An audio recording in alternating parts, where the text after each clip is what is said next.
चक्षुरुन्मीलितं येन तस्मै श्रीगुरुवे नमः। वसुदेवसुतं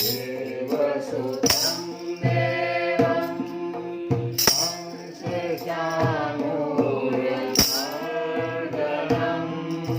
देवकी परमानन्दं कृष्णं वन्दे जगद्गुरुं। रुक्मिणीकेलिसंयुक्तं पीताम्बरसुशोभितम् आवाप्ततुलसीगन्धं कृष्णं वन्दे जगद्गुरुं। हे कृष्ण करुणा सिन्धु दीनबन्धु जगत्पते गोपेश गोपिकान्त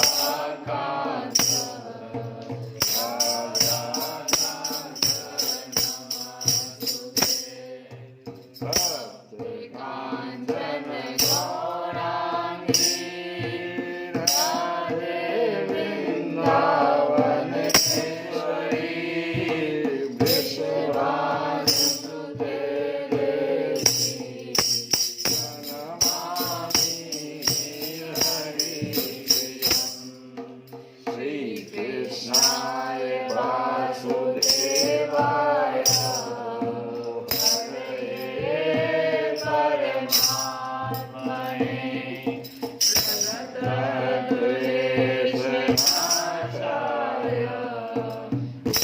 गोविन्दाय नमो नमः। मातु मेरी श्री राधिका पिता मेरे घनश्याम। मातु मेरी श्री राधिका पिता मेरे घनश्याम। इन दोनों के चरणन में मेरा बारंबार प्रणाम, मेरा बारंबार प्रणाम, मेरा बारंबार प्रणाम। कल की कथा में हम लोग सुन रहे थे कि पवित्र तीर्थों का सेवन करने से महत सेवा, तदंतर श्रवण की इच्छा, फिर श्रद्धा, तत्पश्चात भगवत कथा में रुचि होती है। इससे पहले की कथा में हमने सुना था कि श्रद्धा के जो 3 स्वरूप हैं, उसमें जीवों को एक स्वभाववश श्रद्धा प्राप्त होती है जो जन्म से ही आ जाती है। अब वो कई जन्मों में जो जो कर्म किया है उस कर्म बंधन के कारण उसको सात्विक या राजसी या तामसी श्रद्धा प्राप्त हो जाती है। और जब तामसी श्रद्धा में वो बच्चा उत्पन्न होता है तो फिर किसी की बात भी नहीं सुनता। भगवान कहते हैं और हमारे ऋषि मुनि भी कहते हैं कि कर्मों का बंधन बड़ी गांठ जो है ना, उसका गांठ बहुत ही, कर्मों की गांठ बड़ी कड़ी है, कर्मों की गांठ बड़ी कड़ी है। और विचारवान पुरुष भगवान के चिंतन की तलवार से उस गांठ को काट डालते हैं। और ये चिंतन तब आती है पवित्र तीर्थों का सेवन करने से। महत सेवा अभी नहीं आई, तदंतर श्रवण की इच्छा अभी भी नहीं आई, फिर श्रद्धा। अब श्रद्धा जब जग गई तत्पश्चात भगवान की कथा में रुचि और उसके बाद चिंतन, तब अब कर्म बंधन का गांठ करेगा। ये गूढ़ता है इस कथा में। आज हम लोग सुनेंगे कि प्रकृति के 3 गुण हैं, सत्व, रज और तम। इनको स्वीकार करके इस संसार की स्थिति, उत्पत्ति और प्रलय के लिए एक अद्वितीय परमात्मा ही विष्णु, ब्रह्मा और रुद्र, ये 3 नाम ग्रहण करते हैं। सत्व गुण में विष्णु भगवान, रजो में ब्रह्मा भगवान और तम गुण में रुद्र भगवान को रखा गया है,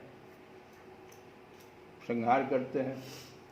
ये 3 नाम ग्रहण करते हैं, लेकिन भगवान ही करते, परमात्मा ही 3 रूपों को पकड़ते।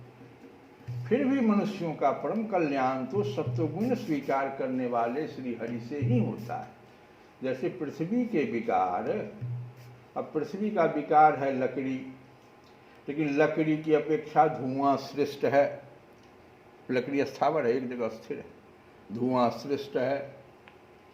धूप जला देते हो, चारों तरफ उसका सुगंध फैलता है, तो लकड़ी की अपेक्षा धुआं श्रेष्ठ है। और उससे भी श्रेष्ठ है अग्नि, क्योंकि वेदोक्त यज्ञ यागादि के द्वारा अग्नि सद्गति देने वाले। वैसे ही तमोगुण से रजोगुण श्रेष्ठ है और रजोगुण से भी सत्वगुण श्रेष्ठ है, क्योंकि वह भगवान का दर्शन कराने वाला है। प्राचीन युग में महात्मा लोग अपने कल्याण के लिए विशुद्ध सत्वमय भगवान विष्णु की ही आराधना किया करते थे। अब भी जो लोग उनका अनुसरण करते हैं वे उन्हीं के समान कल्याण भाजन होते हैं।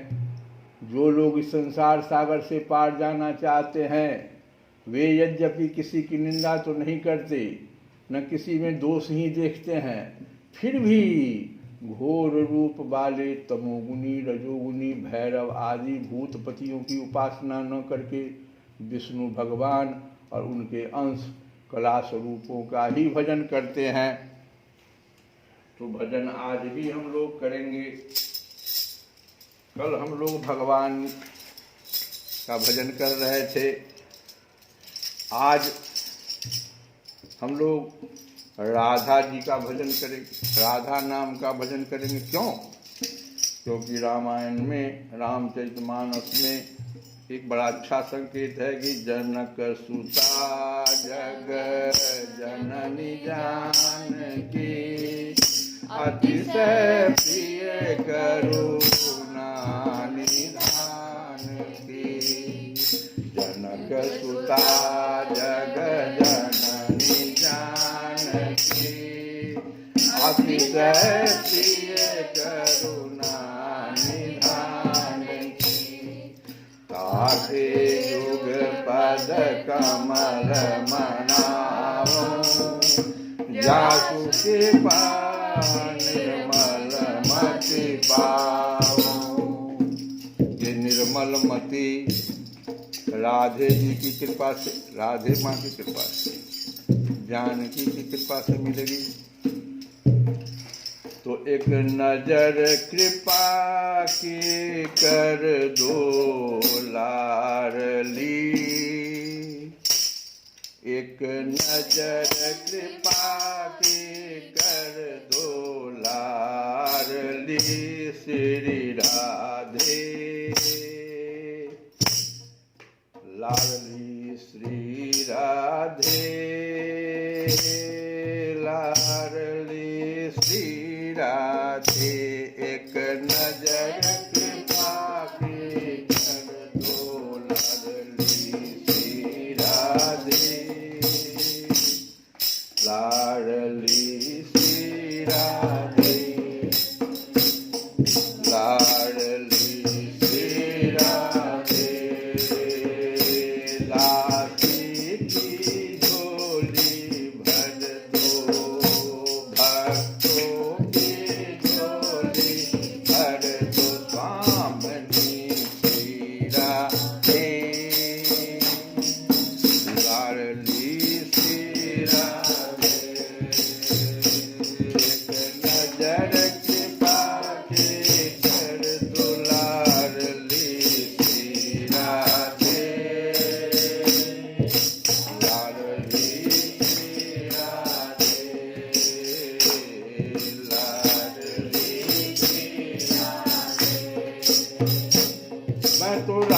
राधा राधा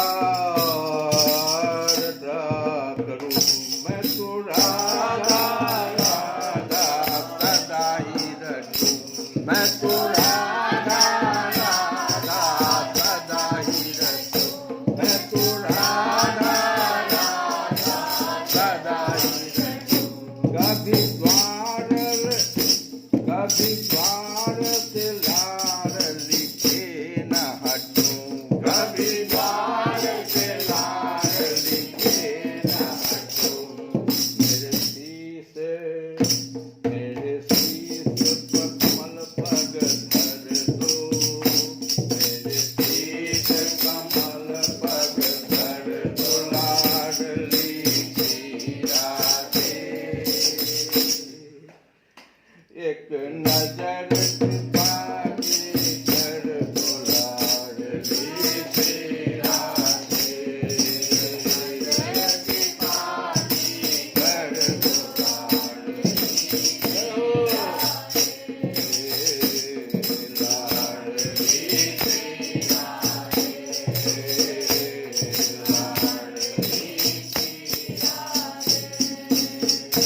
मेरी आस न टूट न जाए कभी मेरी आस न टूट न जाए कभी इस तन से प्राण जाए तभी इस तन से प्राण जाए तभी दर्शन का मुझे निज दर्शन का बर दो मुझे निज दर्शन का बर दो लाडली एक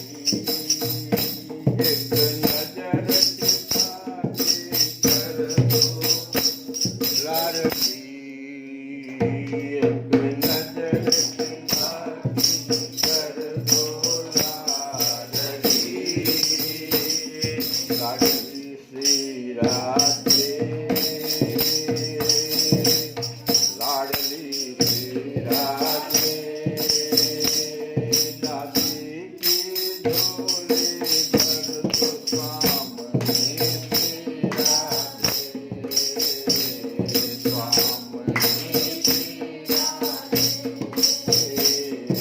स्वामी श्री राधे तो हमारो धन राधा श्री राधा हमारो धन राधा श्री राधा परम धन राधा श्री राधा परम धन राधा श्री राधा जीवन धन राधा राधा राधा जीवन धन राधा रसिक धन राधा बरसाने वाली राधा